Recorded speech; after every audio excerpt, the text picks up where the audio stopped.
Welcome back to Collider Movie Talk. On today's show, we are discussing the brand new trailer for The Irishman. On top of that, Ava DuVernay has made a comment about what villains we might see in her New Gods movie. We are discussing that on today's show, and man, we've got quite the panel. I have to admit, I've kind of missed this trio right here being on the table. Rocha, Jeff, thank you so much for being here today. You're too excited and it's making me nervous. He's been Scorsese Day. You've been hyping this appearance. Let's have some fun. We're having a Marty party. Woo. Scorsese Day. It also is actually Harry Potter's birthday. But more important than Harry Potter, it's also Cody Hall's birthday. Wow. Happy birthday back there. I hope you have a good one. Looks eternally 16, though.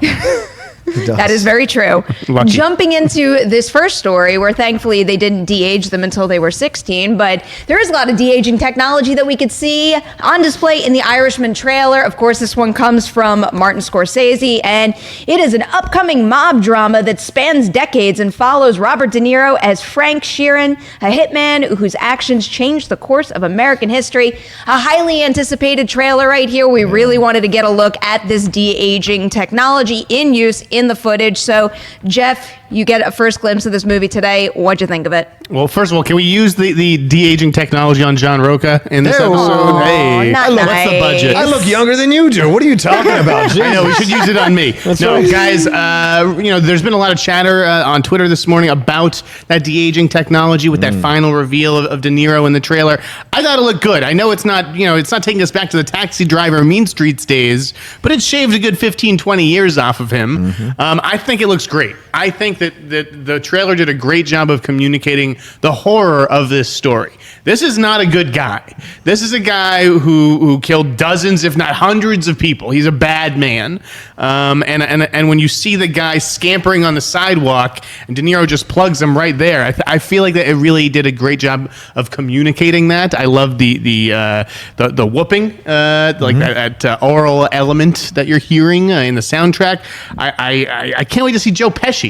We've gotten plenty of De Niro and Pacino lately, and it's been a long time since we've seen them together, obviously, in Heat and Righteous Kill. But man, we don't see enough of Pesci, and I am pumped for that one. Yeah. I second all of that. Rocha, how you feeling about this one? Absolutely, totally excited. Riley and I did our trailer reaction. You can see we were a couple of kids just screaming our heads off during that whole trailer because it's great to see Scorsese going back to this kind of material and bringing De Niro along with him. It is a true story, but like all the good films of Scorsese does, a small story that taps onto the larger story that's happening historically in the world. Goodfellas with the Lufthansa heist, and now you have here going on with the Kennedy campaign, right? All that stuff involved with Giancana and Jimmy Hoffa, his battles with Bobby Kennedy, all of that highlighted here looks great. Pesci starting off that trailer with that voices, that ring situation was fantastic. All of it looks great. And if you're focusing on the de-aging, you are focusing on the wrong thing. There is so many phenomenal shots in this movie, and you heard the budget ballooning to 160 million, Perri, and I understand people getting concerned about that, but it's showing on the screen. The thing was, I went into this trailer ready to look for the de-aging, but because of the intensity of the trailer and how quickly it sucked me in, by the time it wrapped up, I realized, now I have to go scrub back and just examine all the little details after the fact. Right. You bring up the money and why that would make people nervous. Bill Simmons did the same thing in his reaction. Who cares? It's not our money. It's not my money. I don't care how much money Netflix spent on it. Nor can you even look at it in terms of a traditional box office reporting financing situation, because this movie's going to get a theatrical release for a couple of weeks, but the majority of people are going to end up catching it on Netflix. So I just don't understand why that is part of the story, the budget. And by the way, the budget 160, that is very conservative. Well, it's always very conservative. I'm thinking it's closer to 200 because it was 150 initially. You're right. And I'm telling you, they've been so far behind on the effects. They have hired companies full of people to be working on this stuff to make the date. The only reason a budget in this case ever concerns me, and it kind of goes back to when we were covering Movie Pass nonstop, I just get very worried, especially with a company I admire like Netflix, and I want to see keep pumping out original films and TV shows. I just get nervous about overspending and then caving under the pressure. Because I don't ever want to see that happen there. You could say, in my opinion, I think that happened in Gangs of New York. There was all that money being brought in. He was borrowing. Weinstein was borrowing. All this stuff was happening. And to me, the end result didn't show up on screen. This looks like they've spent the money wisely. And whether it's a success or not, it looks like Scorsese has all the tools he needs in that toolbox to create an epic film and a small story at the same time. To me, the de-aging thing is just a gimmick, though. Yeah, you know, like sure. This is a great story, and it's one that Scorsese has really spent a lot of time developing. You know, I can't really recall a lot of projects that he has developed as long as he has developed this one. So I think that, you know, Zalian really did have a lot of time to refine that script. I'm sure there's a cut out there, the Scorsese cut that is 4 or 5 hours long or something like that.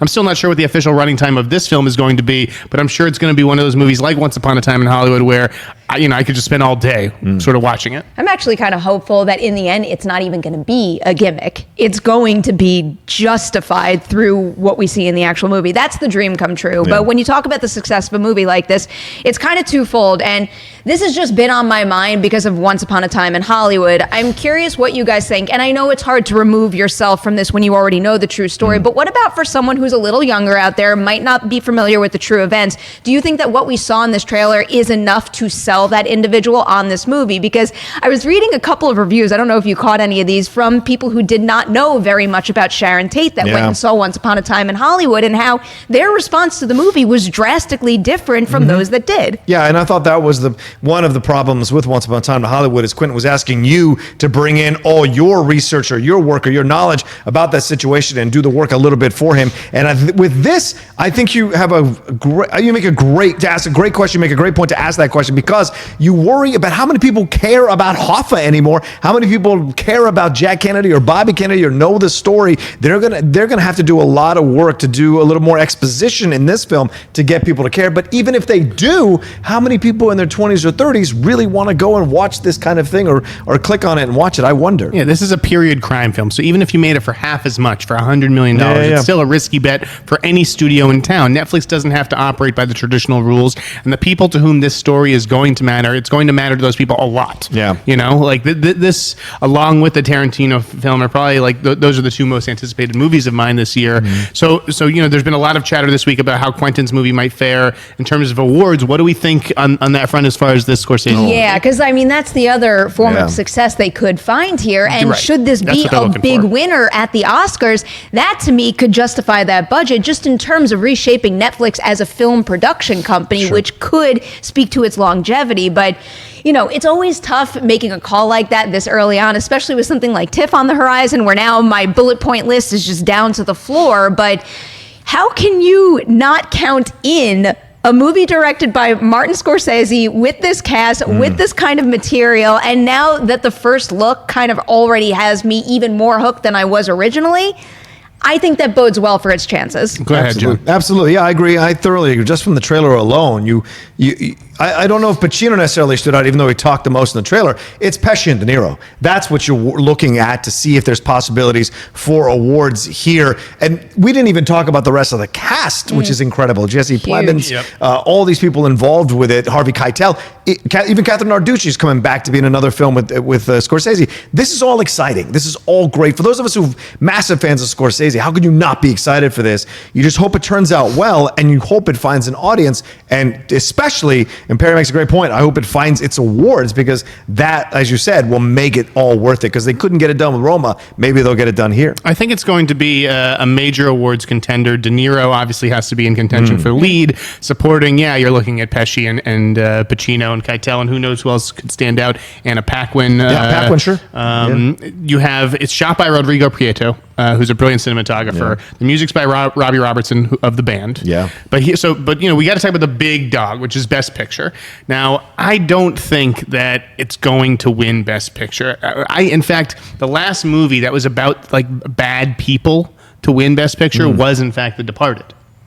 Scorsese's thing. Like, because it was just, who is the hero in this story? You know, like, who are you rooting? There is no hero. Right, who are you rooting for? And so that's what I think is going to maybe hurt its best picture chances. We even had that discussion last year when we were narrowing down our picks for winners. There's something about the climate that we predicted would make people inclined to vote for, you know, a movie with its heart in the right place, pushing for something good. So maybe that's going to bleed into this year, and that might ruin its best picture win chances. But I think that should this movie come out and it be very good, it's definitely going to be on the list. I agree. I think a nomination is likely unless Marty completely, blows it.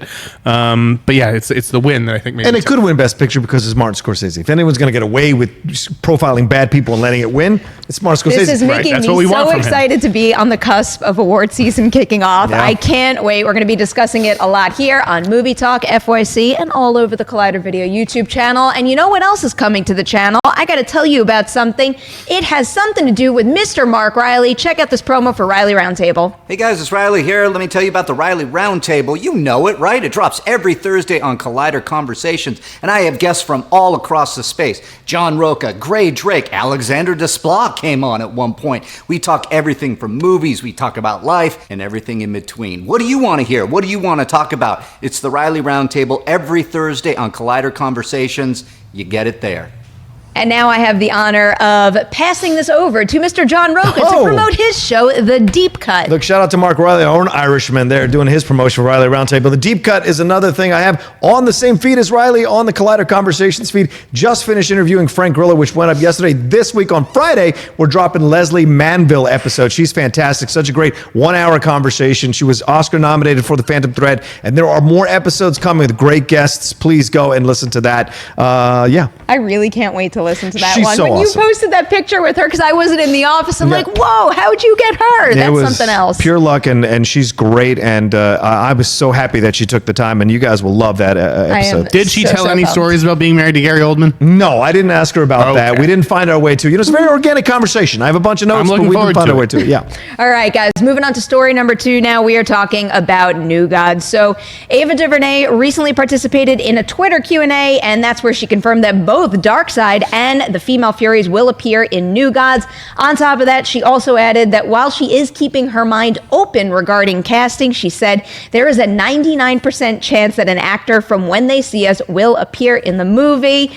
All right, Rocha, first off here, Darkseid and the Furies in the New Gods movie. Yeah. Based on what you know about all those characters, what do you think about the potential for them being the villains here? Listen, this is the first piece of news that has come. The Tom King news is great. Ava is great. The fact that they're going to throw in female Furies and Apocalypse into this excites me to know. And as a comic book fan, as someone who went backwards in time to read these from Jack Kirby, I can't believe they're going to do this. You got Apocalypse getting involved. There's rumored to be the main villain in Sneider's original creation of the Justice League and all this. But the female Furies with Big Barda, this is where it all starts. Barda is related to Mr. Miracle. Like, she's with Mr. Miracle. What's that about? The female Furies are trained by Granny Goodness to be dedicated to Apocalypse, to carry out his orders and his missions, and they've played on both sides of the fence, both heroes and villains. We're talking about Mad Harriet, Stompa, Bernadette, Lashina, Artemis. I didn't want to miss any of them. There's so much involved, and those ladies are bad ass. So to have them get involved in this will be very interesting. And how much of Apocalypse and the boom tubes and all this kind of stuff getting involved in this will be in the movie. I'm looking forward to this more than ever. It's the most exciting. I'm just saying, it's the most. I'm nerdgasming. I'm sorry. I'm sorry about that. It's all over me.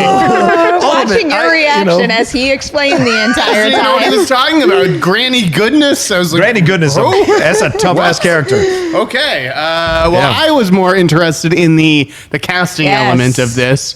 That Ava's going to be bringing one of her repertory players, if you will, from When They See Us, which is one of the best things I've seen all year. You guys saw that, right? I could not agree more. Yeah, it was fantastic. I mean, the breakout star of that movie or of that series was Jarrell Jerome from Moonlight.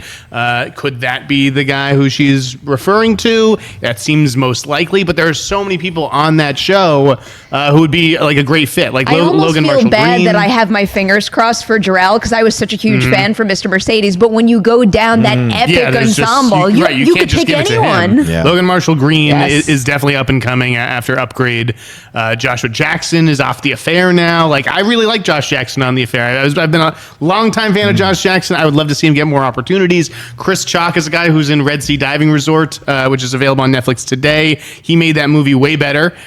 He's in that series. Storm Reed, John Leguizamo, Michael K. Williams. There's a lot of people to choose from, so it's not necessarily Jerome, but whoever it is, I think New Gods is at least going to have one really good actor. I will take just about anyone you can give me from that series. So we're in good shape thus far. The big question now is, given this update, Rocha, do you think that New Gods is going to connect to much that we've seen thus far in maybe BVS or Justice League? Here's what I'll say, and I think I'm walking the line. I don't think it'll directly connect to Justice League, but I think it will have elements that were presented in this previous movies in Justice League and Batman v Superman that may show up in this film and maybe a little more fleshed out in this movie, because there is so much to talk about with this world, with Apocalypse and New Genesis. There is so much involved here with all the New Gods. So to me, this is what I think it will have elements that we've seen before that'll be further explored in this movie, but they won't necessarily connect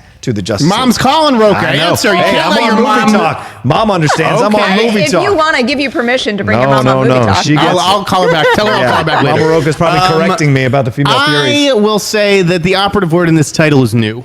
And I don't want it to connect to BVS or Justice League. I think that DC is moving forward. It needs to leave that stuff in the past. That is the Sneider vision of the universe. I think you need to give Ava DuVernay leeway, and hopefully, listen, if she wants to include that stuff, go for it. I thought all that stuff was kind of silly, and I don't think New Gods should have any ties to it.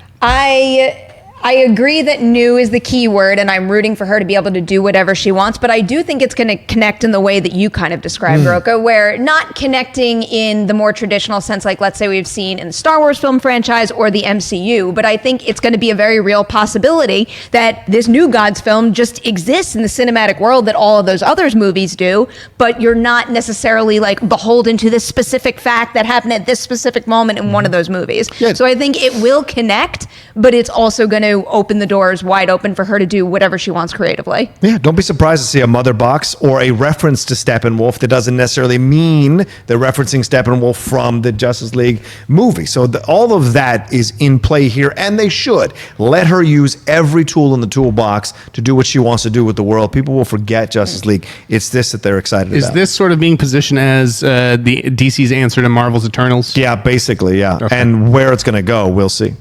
Well, with Ava at the helm, I'm rooting for Yeah. it. I do have one more question about this project, though. Jeff, you kind of teased it a little bit in your write-up on Collider.com. Given that we got this update right now, do you think that that's a good sign for this going into production soon? How long do you think we have to wait? It's a good question. I haven't heard anything in terms of timing. I haven't heard anything in terms of casting. I think Ava said in that Q&A that her and Tom King are still writing the script. So, you got to basically finish the script. Then they get a sense of all the set pieces and they have to budget it out. And then you have to build everything and there's pre-production. So I feel like the earliest that this would shoot would be early next year, maybe next summer. So I am going to put my money on a late 2021, early 2022 release. That sounds kind of reasonable. Yeah. Can I throw one last thing in Yes, here? please. The Female Furies have gone toe-to-toe with Suicide Squad in the comics before. There is a possibility that they could not tie into Justice League, but certainly into James Gunn's Suicide Squad. There might be something, if any film is going to connect to it, it might be that. Definitely worth considering. All right, guys, we are saving a little time for your live chat questions, and we've got a good one to kick this off right now.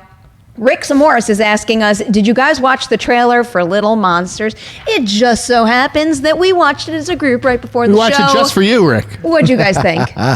I thought it looked good. I really like Josh Gad. I like horror movies. I'm not the biggest zombie movie guy, and I feel like there's already been a few zombie movies this year. Like, it might be better if there was some distance. Because if I had to choose between this and Zombieland 2, I might go with Zombieland 2 just to see those characters that I like so much. But I don't know. This looks fun, and the quotes sort of promise a zombie movie that's unlike zombie movies that I've seen before. So I'm totally into it. It is very different. Okay. I got to catch this one at Sundance, and I really fell hard for it. Lupita is just...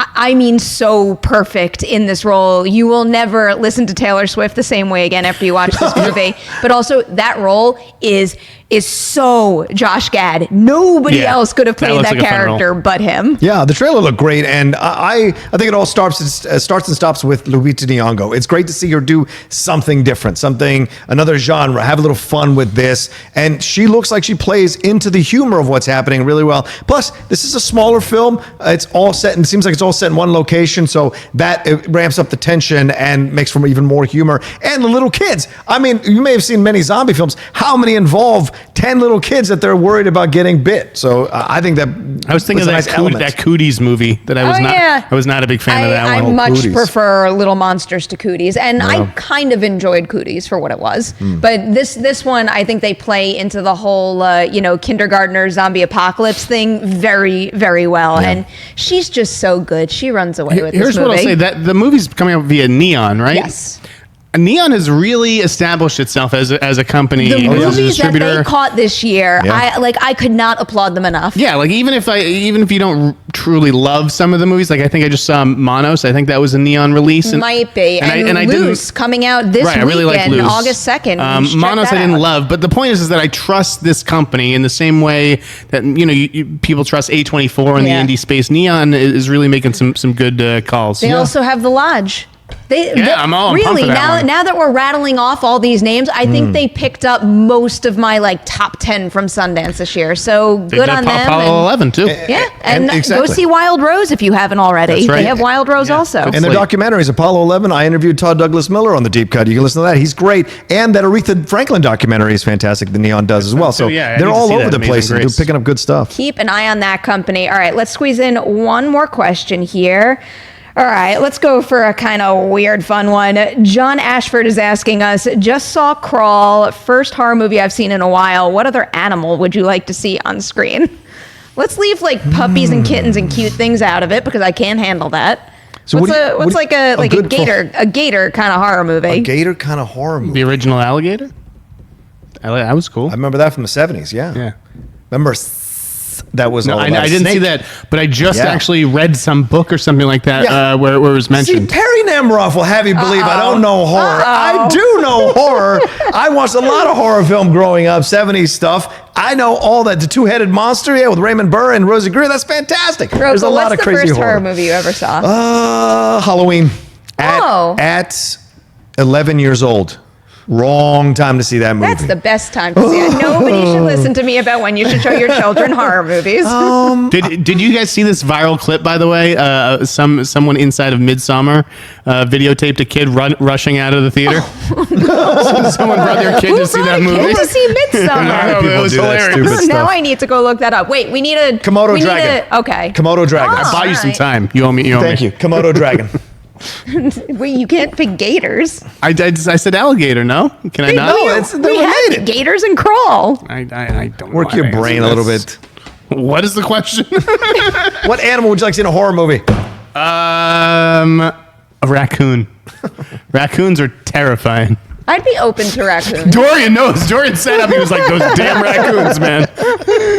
All right, I have no answer, so I'm ending this episode of Collider Movie Talk. I cheated. Sorry, guys. Rocha, Jeff, thank you guys so much for being here today. Adam in the booth, thank you for your hard work. Same to you, Dorian. To everybody out there, please do not forget to share this episode of Movie Talk. Also, hit that like button. Make sure you have your notifications on so you can catch all of our content as it drops on the YouTube channel. And guess what? You got a brand new episode of Collider Movie Talk coming your way tomorrow, 3 p.m. PT Live.